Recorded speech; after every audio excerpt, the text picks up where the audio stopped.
मिल्लत times में आपका स्वागत है। मैं हूँ आपके साथ मुनव्वर आलम।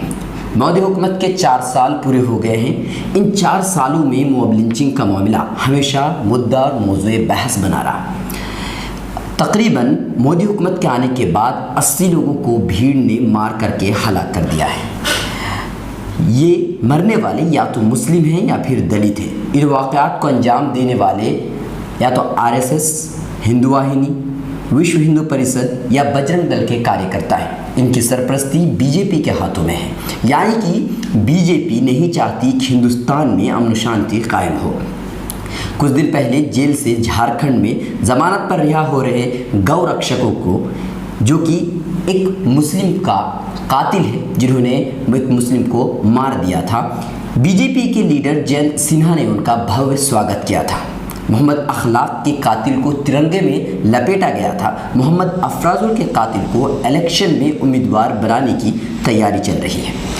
हिंदुस्तान में हो रहे मॉब लिंचिंग के मामलात पर रोक लगाने के लिए तहसीन पूनेवाला और तुषार गांधी ने सुप्रीम कोर्ट में अर्जी दायर की थी। सुप्रीम कोर्ट ने गुज़िश्ता कल फैसला सुनाते हुए कहा कि मुल्क में, हिंदुस्तान जैसे सेकुलर मुल्क में मॉब लिंचिंग के मामलात का होना तशवीशनाक मामला है और हिंदुस्तान में इस बात की इजाज़त नहीं दी जा सकती।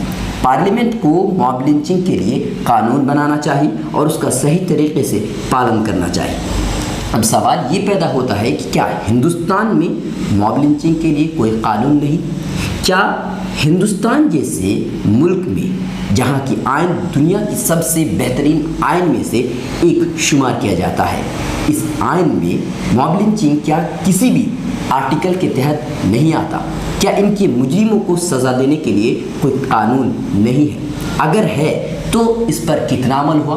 कितने मुजरिमों को सज़ा मिली? हकीकत तो यह है कि बीजेपी कभी नहीं चाहती कि हिंदुस्तान में अमन शांति कायम हो। हिंदुस्तान में अमन शांति कायम करना बीजेपी का मुद्दा रहा ही नहीं। कल 2 मामलात पेश आए, जिनमें से एक सुप्रीम कोर्ट ने बीजेपी को फटकार लगाया और साथ ही अग्निवेश, स्वामी अग्निवेश को बीजेपी कार्यकर्ताओं ने उन पर हमला कर दिया।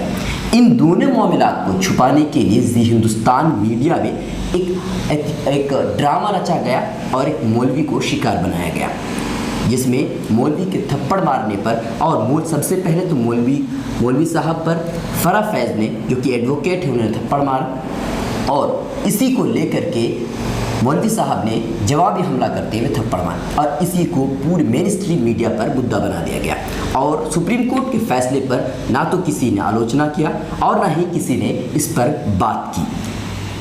2015 में मोहम्मद अखलाक को मारा गया। अक्टूबर 2015 को जम्मू एंड कश्मीर में ट्रक में आग लगा दी गई, सिर्फ ये कहते हुए कि गाय की तस्करी हो रही है, और जम्मू एंड कश्मीर के इस ट्रक में आग लगने की वजह से एक मुसलमान की मौत हुई। मार्च 2016 में झारखंड में एक मुस्लिम को मार दिया गया, ये कहते हुए कि वो गाय की तस्करी कर रहा था। 22 जून को बंगाल में 3 लोगों की मौत हो गई। सुप्रीम कोर्ट ने जो फैसला दिया, यकीनन ये एक ऐतिहासिक फैसला है। यानी कि हिंदुस्तान जैसे सेकुलर मुल्क में मॉब लिंचिंग का मामला होना एक बहुत ही ख़तरनाक बात है। इस बात की इजाज़त सुप्रीम कोर्ट ने नहीं दी है। लेकिन क्या इस पर अमल होगा? क्या बीजेपी इस पर अमल करेगी?